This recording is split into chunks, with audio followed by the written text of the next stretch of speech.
नमस्कार, कुरुक्षेत्र में आपका स्वागत है। मैं हूं मुकेश कुमार और चुनाव के विशेष प्रोग्राम में आज मैं हाजिर हूं। यहाँ पे दक्षिणी दिल्ली का यह क्षेत्र है और दक्षिणी दिल्ली में जिस क्षेत्र में आया हूं आप देख रहे हैं। एक बार मैं चंदन आपसे कहूंगा कि एक बार लोगों को दिखाएं, दर्शकों को दिखाएं कि ये कौन सा क्षेत्र है। छतरपुर का ये क्षेत्र है। छतरपुर में जिस जगह पे मैं हूँ वहां पर एक तालाब हमारे पीछे आप देख रहे हैं।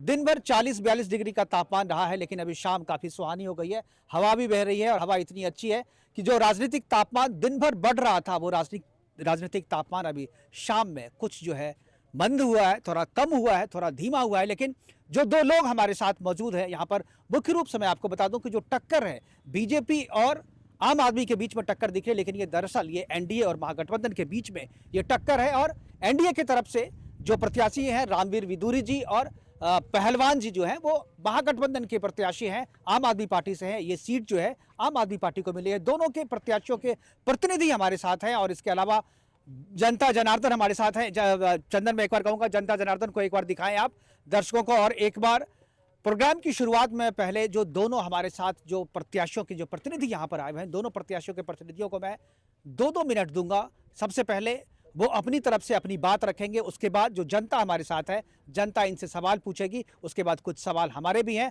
और आपके अगर कुछ सवाल हैं तो हमारे टेलीविजन स्क्रीन के नीचे में जो नंबर है उस नंबर पे आप अपने सवाल भेजें। हमारा आपके सवाल भी हम इनसे पूछ करके आपको बताएंगे। चूंकि ये प्रोग्राम रिकॉर्ड हो रहा है तो मैं बाद में इसके आंसर भी आपको बताऊंगा कि उनका जवाब क्या है। सबसे पहले मैं जाता हूं बीजेपी की तरफ से हमारे साथ जो प्रत्याशी यहाँ पे है गजेंद्र यादव जी हैं, बीजेपी प्रदेश के उपाध्यक्ष हैं और उपाध्यक्ष के अलावा जो 7 लोकसभा सीट है उनके प्रभारी भी हैं। गजेंद्र जी, आपका स्वागत है। और इसके अलावा जो आम आदमी पार्टी की तरफ से हमारे साथ हैं नरेश लोहिया जी हैं, आम आदमी पार्टी के पूर्व निगम पार्षद भी हैं।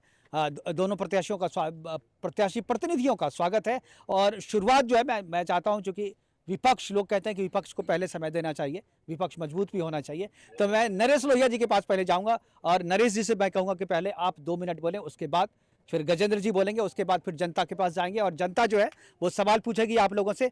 हम जान रहे हैं सभी को यहाँ पर तकलीफ हो रही है, दिन में थोड़े मच्छर भी है, लेकिन लोकसभा का भी क्षेत्र है जो बीजेपी के पास है, विधानसभा का भी क्षेत्र है जो आम आदमी पार्टी के साथ है। यानी अगर यहाँ कोई समस्या है तो आप दोनों जिम्मेदार हैं, जनता आपसे सवाल पूछेगी।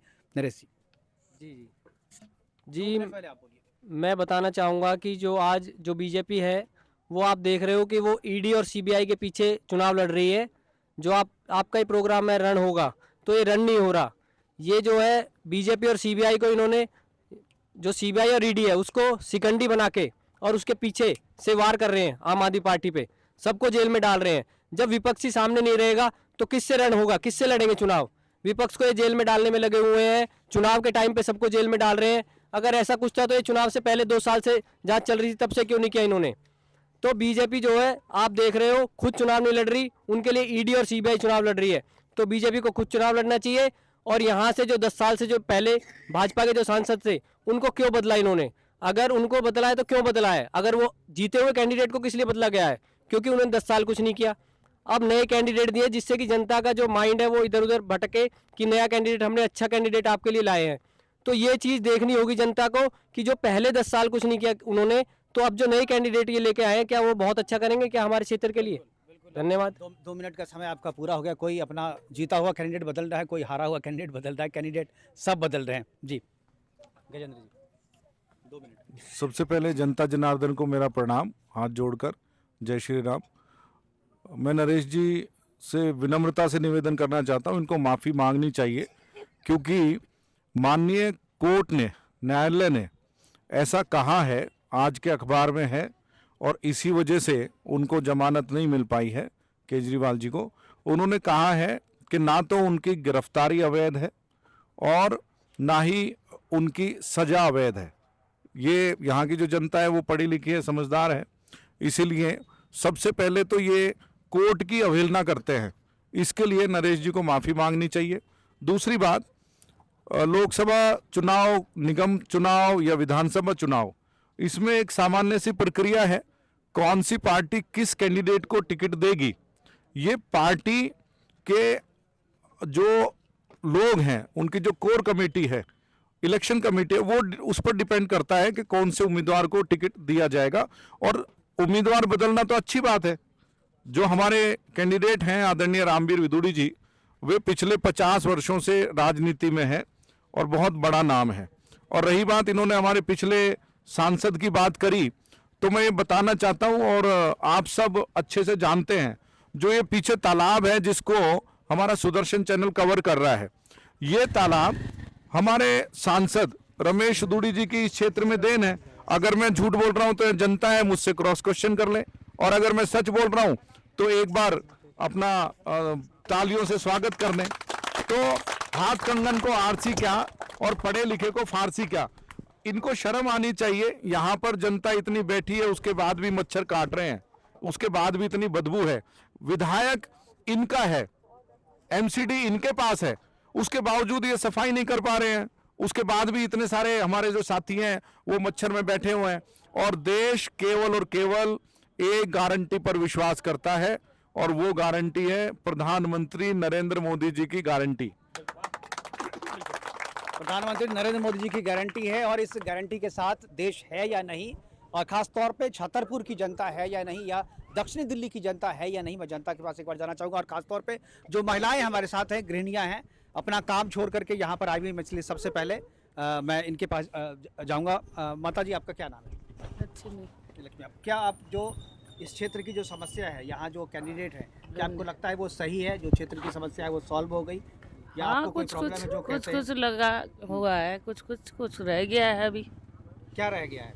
जैसे समस्या रोडों का है, रास्ते का, नाले का है, सीवर नहीं है, थोड़ा समस्या है अभी। बाकी मोदी जी के बारे में आप क्या कहते हैं? सबको नमस्कार। जहाँ तक हमारे लोकसभा क्षेत्र की बात है, तो हमारे लोकसभा में दिल्ली से मात्र 7 सीट है। अगर हम यहाँ के रीजनल कैंडिडेट को अगर हम ना फोकस करें, तो अगर हम पूरे सेंटर के को देख रहे हैं, मतलब अगर हम पूरे देश को देख रहे हैं, तो उसके लिए हमें मोदी बेस्ट लगते हैं। क्योंकि मोदी जी में वो कैपेबिलिटी है जो पूरे नेशन को कंट्रोल कर सकते हैं। तो हमें अभी फ़िलहाल हमारे अपने जो लोकल प्रॉब्लम है ना, हम उनको नहीं फोकस कर रहे हैं। हमें ये देखना है कि हमें देश को चलाना है, तो इसलिए हम मोदी को सेलेक्ट करते हैं, हम उनको प्रेफर करते हैं। हमारे यहाँ के क्षेत्र के नेता कैसे हैं डजेंट मैटर, पर मैटर ये रखता है कि वो कैसे हैं, जो देश को चलाने वाले हैं। लोकसभा का चुनाव है, और हमारा नेता कैसा हो, देश का प्रतिनिधित्व कौन करे, इसको लेकर के है। और बहुत प्रबुद्ध जन भी हमारे साथ बैठे हुए हैं और एक्सपीरियंस लोग हैं। मैं इनके पास एक बार जाना चाहूँगा। आपको क्या लगता है? मोदी जी सब जगह कह रहे हैं, मोदी जी के मुकाबले में कोई लग रहा है आपको यहाँ पे? सबको पहले जय श्री राम। जय श्री राम। देखिए, आज चूंकि मुझे अवसर मिला विदेश जाने का भी, और मैं विगत कई वर्षों से जाता रहा हूँ, आज जो सम्मान भारत को मिलता है, हमारे पासपोर्ट जो कीमत मिलती है, वो इसके पूर्व कभी नहीं मिली। पहले हम पाकिस्तान, बांग्लादेश, श्रीलंका, इन लोगों के साथ ही कतार में खड़े होते थे और इन्हीं की श्रेणियों में हम आते थे। आज हमारी श्रेणी बिल्कुल अलग है, तो बहुत प्रशंसनीय है। अगर विदेश नीति की बात करें, देश के अंदर की उपलब्धियों की बात करें, तो क्या नहीं हुआ है बोलना आसान होगा, क्योंकि उसकी संख्या कम है। क्या है, क्या उन्होंने किया है, ये इसके तो अंबार लग जाएंगे भाई साहब, शायद समय ही कम होगा। बिल्कुल, थैंक यू। हमारे साथ दोनों पार्टी जो प्रत्याशी हैं, उनके प्रतिनिधि भी यहाँ पे, अगर आप लोग इनसे कोई सवाल पूछना चाहते हैं, जो प्रत्याशी हैं आपके। अभी नरेश जी ने कहा कि बहुत सारी बातें गिनाई इन्होंने, लेकिन देखिए बहनें बैठी हैं, इन्होंने कितना कष्ट झेला है। आप जवाब दे पाएंगे इस बात का? दारू के लिए जो है लोगों को दारू में डुबो दिया केजरीवाल जी ने, और इन बहनों ने कष्ट झेला है, तो इस बात का आप जवाब दीजिए। केजरीवाल जी जवाब दें इस चीज़ का। बिल्कुल, केजरीवाल जी जवाब दें। केजरीवाल खुद जवाब देने के लिए बाहर तो आएंगे नहीं, चलो आप ही को देना पड़ेगा। केजरीवाल जी क्या जवाब दीजिए। आप दिल्ली की बात कर रहे हो, आपके बगल में हरियाणा में बीजेपी की सरकार है। आप वहाँ देखिए, मॉल बना रखे हैं, ठेके जो दारू के ठेके हैं उनको मॉल बना रखा है, इतने बड़े बड़े मॉल बना रखे हैं। जबकि दिल्ली में ऐसा केजरीवाल जी ने कोई वो पॉलिसी नहीं लाए थे कि मॉल बना देंगे बड़े बड़े। आप हरियाणा की बात करिए, हरियाणा में बीजेपी की सरकार है। नहीं, आपकी बीजेपी की सरकार है। हम एक आपका सवाल जवाब, ठीक है। और हरियाणा में महिलाएं रहती है, हमारे देश में महिलाएं हैं, कोई ये नहीं है कि यहाँ की महिलाएं हैं। बगल में भी सरकारें चल रही है आपकी, लेकिन आप देखिए महिलाओं को सम्मान भी दिया है, सुरक्षा दी है, डीटीसी की बसें फ्री की है, उसमें गार्ड लगाए, उसमें सीसीटीवी लगाए, जाके हमारी महिलाएं जो लोकल ट्रेवल करती है उसमें छेड़छाड़ होती है, जबकि बसों में सेफ है हमारी महिलाएं। उन्होंने महिलाओं के लिए काम किया। अब 1000 रुपए की सम्मान राशि के लिए कोई भाई अपनी बहन को 500 रुपए सम्मान नहीं देता है, 1000 रुपए हर महीने सम्मान राशि करे। केजरीवाल जी ने सारे काम किए, लेकिन जो आप वो देखो कि जो बीजेपी में चला जाता है, जो बीजेपी में चला जाता है, चाहे वो अजीत पवार हो, चाहे प्रफुल्ल पटेल हो, नवीन जिंदल हो, सब बीजेपी में जाके साफ हो जाते हैं, चाहे उन्होंने कितना बड़ा भ्रष्टाचार किया हो। और जो बीजेपी में नहीं जाता उसे जेल में बंद करो। तो ये कौन सा तरीका है जी? ऐसे थोड़ी होता है देश में, ये तो तानाशाही चल रही है एक तरह से। तो ये बहुत जरूरी है कि आप एक तरीके से चुनाव लड़ना है तो आमने सामने लड़ो। आप विपक्ष को खत्म करने के चक्कर में जो बीजेपी में आ जाता है वो तो साफ हो गया, वॉशिंग मशीन में धुल गया, बिल्कुल वो तो साफ सुथरा एकदम सफेद हो गया। और जो बीजेपी में नहीं आया उसे बंद कर दो जी, FIR करके। गजेंद्र जी जवाब देंगे। जी नहीं, आप जवाब देने के लिए है ना यहाँ पर। जी देखिए, शराब का जो मुद्दा है वो इतना गंभीर मुद्दा है कि शराब का, ठीक कह रहे हैं बहन जी, शराब का मुद्दा इतना बड़ा मुद्दा है कि केवल एक वार्ड के भीतर 3 ठेके खुलेंगे, और ठेके खुलेंगे आपके बिल्कुल घर के मुहाने पर, कि कम उम्र का बच्चा भी, कम उम्र की बच्ची भी वहाँ से जा रही है। और ठेके खुलने के साथ साथ कई हजार करोड़ रुपए का घोटाला, कोर्ट ने भी माना है कि घोटाला हुआ, इसीलिए केजरीवाल जी आज तिहाड़ जेल में बैठे हैं। अगर कोर्ट नहीं मानता तो ये जो देश है ये कानून से चलता है। बाबा भीमराव अंबेडकर जी का जो बनाया हुआ कानून है, हम सब उसके पालन करते हैं, और आज उसी कानून का सम्मान रखते हुए मैं नहीं कह रहा हूं, आप पार्टी के जो मिनिस्टर हैं, समाज कल्याण मंत्री राजकुमार गौतम जी, उन्होंने आज इस्तीफा दिया है, और इस्तीफा देते हुए उन्होंने केजरीवाल जी और उनकी पार्टी के बारे में जो टिप्पणी करी है, वो टिप्पणी क्या है वो मैं आपके चैनल के माध्यम से बताना चाहता हूं।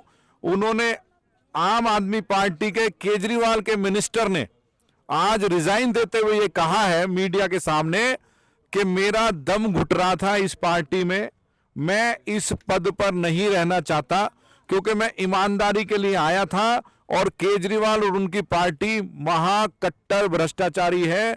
वो अपने पद से, मंत्री पद से उन्होंने इस्तीफा दिया है। तो आप समझिए कि एक मंत्री अपने मुख्यमंत्री की जो भ्रष्टाचार की नीति है उससे परेशान होकर रिजाइन दे रहा है। तो ये भ्रष्टाचार का एक बहुत बड़ा गणित है जो केजरीवाल जी के पास है। अब जनता से मैं पूछता हूँ, क्या जो लोग यहाँ पर बैठे हुए हैं, क्या वो मानते हैं कि केजरीवाल पे जो आरोप लगा है वो सही है? केजरीवाल जो ईमानदार कह करके आए थे, वो केजरीवाल सही में ईमानदार है? पहले तो माननीय जनता को हमारी तरफ से प्रणाम है। मैं केजरीवाल जी के बारे में ये नहीं बोल सकता हूँ कि ईमानदार हैं कि बेईमान हैं, जब तक साबित नहीं होता है, और ये तय होगा कोर्ट में ही। लेकिन मैं बीजेपी से पूछना चाहता हूँ कि बीजेपी आज इस्तीफा दिए आप पार्टी से, वो क्या गारंटी देंगे कि वो उनके पार्टी में आने वाले भविष्य में नहीं आएंगे या नहीं रखेंगे? 6 महीना, 1 महीना, 15 दिन, 10 दिन, 2 दिन के बाद वो वापस नहीं लेंगे, इसकी गारंटी केवल दिला दीजिए इसी चैनल पे जनता के बीच में। चलिए, सवाल तो हम देंगे। और भी कोई कुछ बोलना चाहते हैं?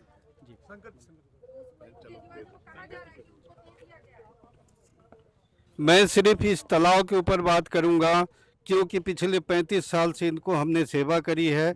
70 से 80 कुंटल राशन हमने नेताओं को खिलाया है। इस तालाब के सुंदरीकरण के लिए पूरा जीवन बिता दिया है। माने 70 साल की ज़िंदगी होती है, 35 साल हमने इस तालाब को दिया है।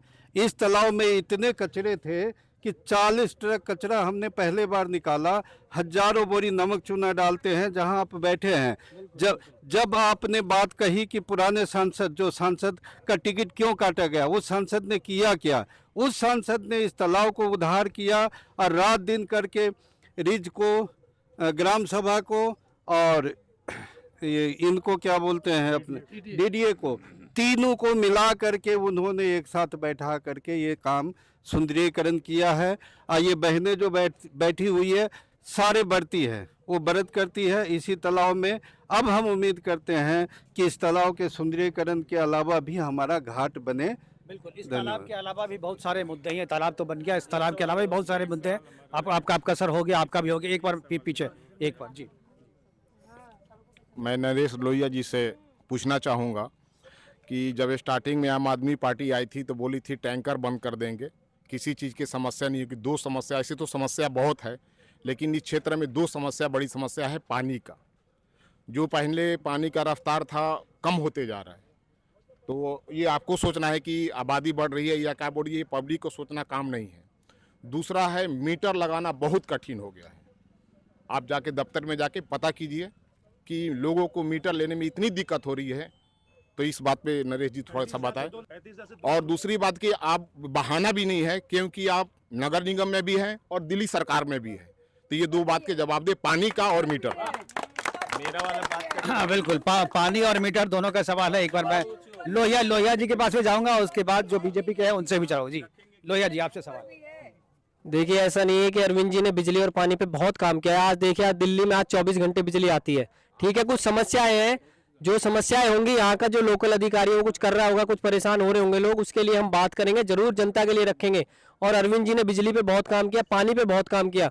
देखिए, आज छतरपुर में क्यों लोग आ रहे हैं, क्यों दिल्ली में लोग इतने बढ़ते जा रहे हैं, क्योंकि यहाँ पे सुविधाएं मिल रही है लोगों को। बिजली मिल रही है, 200 यूनिट तक फ्री बिजली मिल रही है, पानी मिल रहा है, पानी फ्री है, 20,000 लीटर, सब चीज़ है। तो शिक्षा देखो, आप स्कूल देखो, छतरपुर में कितने स्कूल बना दिए अरविंद जी ने, नए स्कूल बना दिए। आप देखो ना, आप कितना अच्छा काम किया, मोहल्ला क्लिनिक बना दिए।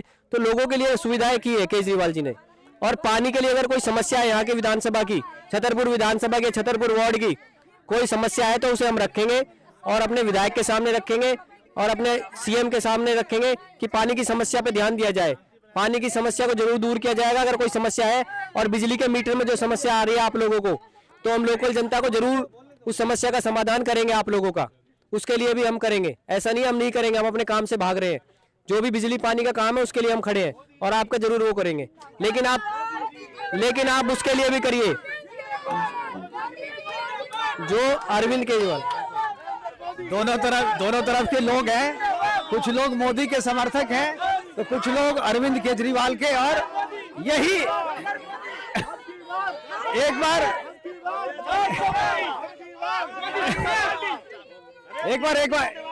ठीक है,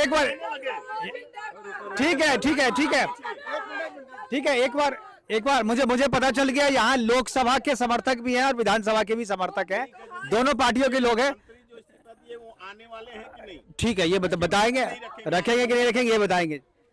जो रही बात बिजली के मीटर की, बिजली के मीटर की जो बात है, वो बिजली के मीटर पक्के तौर पे लग रहे हैं नरेश जी। बिजली के मीटर पक्के तौर पर लग रहे हैं। और BSCS बिजली के मीटर में बहुत अच्छा काम कर रही है, लेकिन वो काम क्या कर रही है वो आप समझ लें। कोई भी बिल्डर अपने फ्लैट बनाएगा, 1 लाख रुपए 50,000 रुपए मीटर के देगा, फटाफट उसका मीटर लगता है। लेकिन अगर कोई गरीब आदमी अपना मकान बनाएगा तो दिल्ली के अंदर कहीं भी बिजली का मीटर नहीं लग रहा है। और ये जितना भी भ्रष्टाचार है, सारा का सारा भ्रष्टाचार का पैसा वो केजरीवाल की जेब तक जा रहा है, इसीलिए वो जेल में है। साथ ही साथ जो मेरे से एक सवाल पूछा था मुझसे कि बीजेपी में जो आते हैं उनको बीजेपी लेती क्यों है, तो मैं बताना चाह रहा हूं कि ये एक लोकतांत्रिक व्यवस्था है। अगर कोई व्यक्ति अपना विचार बदलकर और दूसरे धर्म में प्रवेश करना चाहता है, वो तो अपना धर्म भी छोड़ के चला जाता है। तो यदि पार्टी में अगर कोई दूसरी पार्टी में था और वो किसी दूसरी पार्टी में जाना चाहता है, तो उसको पार्टियां लेती हैं, क्योंकि पार्टियों की अपनी नीतियां हैं। मैं नरेश जी से पूछना चाह रहा हूं कि यहाँ के जो आज के विधायक हैं करतार सिंह तंवर, वे करतार सिंह तंवर, यहाँ जनता जनार्दन भी बैठी है, क्या करतार सिंह तंवर बीजेपी के काउंसलर नहीं होते थे? क्यों लिया उनको इन्होंने? क्या ये जवाब देंगे? तो इसीलिए जो भी लोकतांत्रिक व्यवस्था में विश्वास रखकर और भारतीय जनता पार्टी ज्वाइन करता है, उसमें विचार में ज्वाइन करता है, उसको भारतीय जनता पार्टी स्वागत करती है। ये लगता है ये जो पूरा डिस्कशन है ये विधानसभा चुनाव पे केंद्रित होता जा रहा है, लेकिन मैं चाहूंगा कि लोकसभा के चुनाव हो रहे हैं, लोकसभा के मुद्दे पे डिस्कस होना चाहिए। एक बार मैं हमारी जितनी हाँ बिल्कुल बिल्कुल जितने लोग यहाँ पर बैठे हुए हैं, मैं उनसे एक सवाल बिल्कुल लोकसभा में पूछूंगा। मोदी ने जो काम किया है, और अगर आम आदमी पार्टी में हमारे आम आदमी पार्टी अगर महागठबंधन जीत के आती है तो उनके पास विजन क्या है, देश के लिए विजन क्या है, मुझे लगता है कि उस पर बात होनी चाहिए। लेकिन पहले हमारे साथ एक दर्शक है और वो कुछ बोलना चाहते हैं। एक बार चंदन जी इनके पास। नरेश जी, मैं खुद आयानगर से ही हूँ, ठीक है, इसलिए आप ये ना बताएं कि सर आरएसएस से हैं। आप ये कोई क्राइम नहीं है जिसकी बात आप कर रहे हैं, देश प्रेम की बात हो रही है। मेरा इसलिए एक प्रश्न आपसे है, करप्शन की बात तो बहुत हो रही है, मैं देशभक्ति की बात करूंगा। कनाडा में पन्नू नाम का टेररिस्ट, जब उसने खुलेआम ये भाषण दिया और अपने भाषण में बोला कि मैंने अरविंद केजरीवाल को 150 करोड़ रुपया दिया हुआ है यहां के लिए, और उसने ये भी बताया क्यों दिया हुआ है, एक आतंकवादी जो है उसको कैसे छुड़ाने के लिए। तो इसकी भर्त्सना आम आदमी पार्टी के किसी भी स्वर में क्यों नहीं सुनाई पड़ी, क्यों नहीं बोला गया? इस प्रश्न का मुझे उत्तर चाहिए। गंभीर सवाल, मैं चाहता हूं कि जवाब दें लोहिया जी। देखिए ऐसा है जी, कोई आतंकवादी अगर कल को अरविंद केजरीवाल जी मोदी के लिए जी बोल दे कि मैंने मोदी जी को 150 करोड़ रुपए दिया है, तो आतंकवादी की बात पे आप इतना नहीं, आतंकवादी की बात पे आप इतना विश्वास करो कि मैंने 150 करोड़ रुपए दिए। बदसा के आपने बंद कर रखा है, वो कहाँ से बयान देंगे आके? अभी तो बोला था जब वो जेल में गए तो उसके बाद ही तो बोला है। अरे अभी सर, अभी आ रहा था उनका, अभी आया था बीच में, अभी पन्नू जी ने बोला है। तो पन्नू जी तो आतंकवादी है, वो किसी के लिए बोल देंगे तो क्या वो आदमी भी आतंकवादी हो गया? नहीं नहीं, ऐसे गलत बात है। नहीं नहीं, आप गलत बात कर रहे हैं कि पन्नू जी ने, आपने सुनिए, आपने बोल दिया कि ये वो उसे आप बीजेपी में जो गवाह नहीं, सुनिए आप बात सुनिए मेरी, मैं जवाब दे रहा हूँ, आप 1 मिनट सुनिए। मैंने आपका जवाब सुना था ना, जो चुनावी चंदा है, जो बीजेपी को जो चुनावी चंदा मिला है उसका कोई जवाब है? चुनावी चंदे को दबाने के लिए अरविंद केजरीवाल को अंदर बंद किया, तो वो न्यूज चली जाए जिससे चुनावी चंदा भाजपा ने इतना लिया है, और जो वो जिससे 56 करोड़ का चंदा लिया है आज उसको बरी करा दिया, उसको जेल से बाहर निकलवा दिया है। चुनावी चंदा ले रहे हैं, चुनावी चंदा लेके उनको बाहर निकलवा दिया, 56 करोड़ का 55 करोड़ का चंदा लेके उसको बाहर निकाल दिया है। ये बीजेपी की वो है जो उनको पैसे दे रहा है उसे बाहर निकाल रहे हैं। नवीन जिंदल को अपनी पार्टी में शामिल कर लेते हैं, उस पे घोटाले के आरोप है। बीजेपी बोलती है गैस पे और पेट्रोल पे बात नहीं करते, आज महंगाई पे बात नहीं करते हैं, आज केवल अपनी किसी काम पे बात करेंगे जनता के लिए। आज जो ब्रेड का पैकेट 45 रुपए का आता था वो 5 रुपए महंगा करके 50 का कर दिया, उस पर कोई बात नहीं है। 2 रुपए उधर से कम कर दिए, इधर जनता को इधर से लूट लिया। यही काम है क्या? गजेंद्र जी जवाब दीजिए। यही काम है जनता का। 2014 से पहले दिल्ली से मेरठ जब कोई जाता था दिल्ली का नागरिक, तो उनको 3 से 3.5 घंटे में जाना पड़ता था, आज केवल 45 मिनट में जाना पड़ता है। इनके 45 रुपए पर मुझे ध्यान आ गया कि 3.5 घंटे लगते थे मेरठ जाने में, आज केवल 35 मिनट में दिल्ली का जो नागरिक है वो मेरठ पहुंच जाता है। ऐसे ही ईस्टर्न पेरिफेरल, वेस्टर्न पेरिफेरल जितने भी हाईवेज बने हैं वो इतने सुगम और इतने अच्छे हाईवेज बने हैं, वे सभी के सभी, जनता तो बहुत ज्यादा खुश है मोदी जी के नाम से। आज देखिए नरेश जी, जब आप बोल रहे थे मैं नहीं बोल रहा था, लेकिन फिर भी आप बोले। मैं बता रहा हूं कि आज पूरे देश के भीतर एक भी कोई पार्टी ऐसी नहीं है जो अपने प्रधानमंत्री कैंडिडेट का नाम भी ले सके। केवल और केवल पूरे देश की जो आवाम है, जनता है, वो केवल एक व्यक्ति को अपने प्रधानमंत्री के रूप में तीसरी बार देखना चाहती है, और उनका नाम है आदरणीय नरेंद्र दामोदर दास मोदी। इसीलिए जो हमारे पास नेता है, हमारे पास काम करने की नीयत है। अगर देश के स्वाभिमान को आगे करने के लिए, अगर देश की सेना ने बॉर्डर क्रॉस करके एयर स्ट्राइक करी, सर्जिकल स्ट्राइक करी, या अभिनंदन को बिल्कुल दामाद की तरह पाकिस्तान वापस देश में छोड़ के गई, वो केवल और केवल प्रधानमंत्री नरेंद्र मोदी जी की ताकत की वजह से हुआ। और अभी मेरे मित्र बता रहे थे, यहां बैठे हुए एक साथी, कि कितना ज्यादा उनको सम्मान मिलता है जब वो विदेश में भारत का पासपोर्ट लेकर जाते हैं।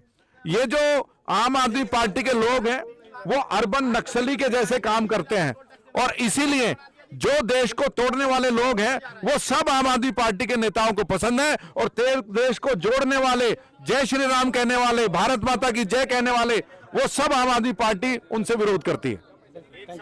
एक सवाल मैं, अब समय खत्म हो रहा है, कम हो रहा है, आखिरी सवाल मैं लूंगा, आखिरी सवाल एक बार चंदन मैं कहूंगा इनके पास सब दिखा।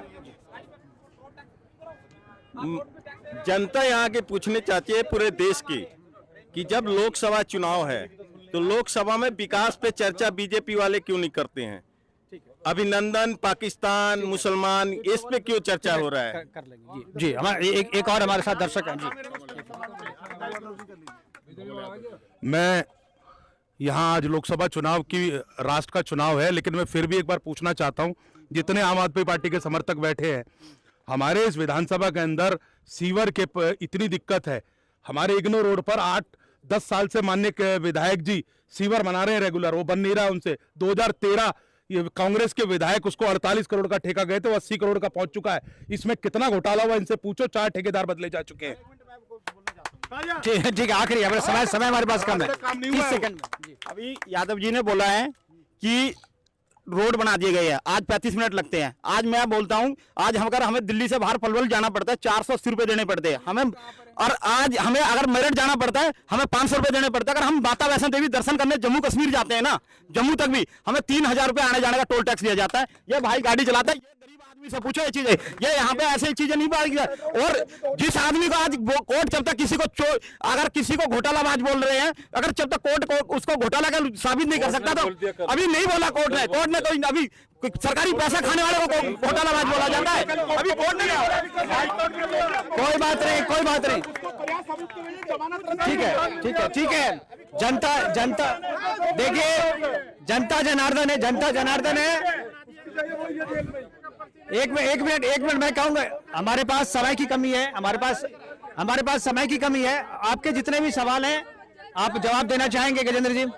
1 मिनट में आपके जितने भी सवाल हैं एक बार गजेंद्र जी से जवाब देते हैं, फिर प्रोग्राम को खत्म करेंगे। देखिए, अभी यहाँ पर बात आई थी कि विकास की बात क्यों नहीं करते हैं।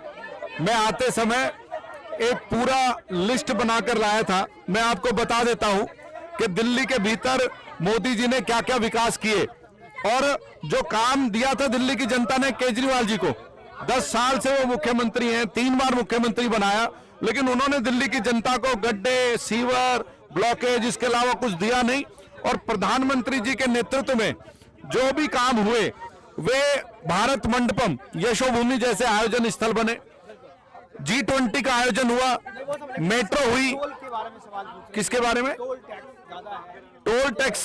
देखिए, जब सरकार सुविधाएं दे रही है और उसमें कहीं ना कहीं टोल टैक्स तो पहले भी दिया जाता था। टोल टैक्स 2014 के बाद से तो शुरू नहीं हुआ, टोल टैक्स पहले भी दिया जाता था।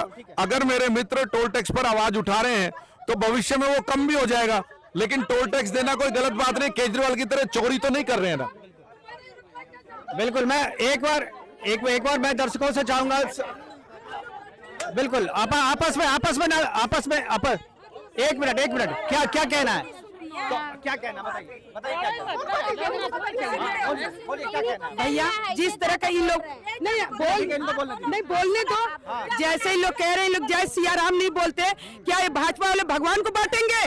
हम लोग तो बोलते हैं जय सिया राम, क्या दिक्कत है भगवान को? उसके बाद यहाँ पर डिबेट किस चीज का हो रहा है? क्षेत्र के विकास का। देश का मुद्दा यहाँ नहीं है, हमारे छतरपुर विकास का। एक सांसद ने एक घाट दे दिया, हो गया। कितना फंड आता है एक सांसद का कि पूरे छतरपुर विधानसभा में? अगर विधायक यहाँ पर इतने काम कर रहा है, सांसद बताओ कितना काम किया? सांसद पर सवाल पूछो तुम लोग। सांसद पर 35 सालों से हम मर रहे थे, 35 सालों से छठ पूजा के लिए मर रहे थे। अब थोड़ा सा सुधार हुआ है छठ पूजा का, हमारा अब सुधार हुआ है। ठीक है, चलिए हो गया।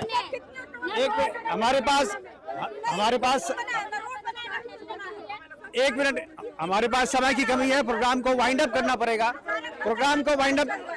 एक मिनट प्रोग्राम को वाइंड अप करना पड़ेगा। और मैं जानता हूं कि छतरपुर की जनता बहुत ही बुद्धिमान है, बहुत ही समझदार है और वो जानती है कि लोकसभा के मुद्दे अलग हैं, विधानसभा के मुद्दे अलग हैं। लोकसभा में वोट किसको देना है और विधानसभा में वोट किसे देना है, ये भी यहाँ की जनता जानती है। और इसीलिए लगातार विधानसभा में कौन जीत रहा है और लगातार लोकसभा में कौन जीत रहा है, ये रिकॉर्ड बताता है। ये सबको पता है, आपको भी पता है, हमको भी पता है। फिलहाल अभी के लिए इतना ही, दीजिए इजाजत, नमस्कार।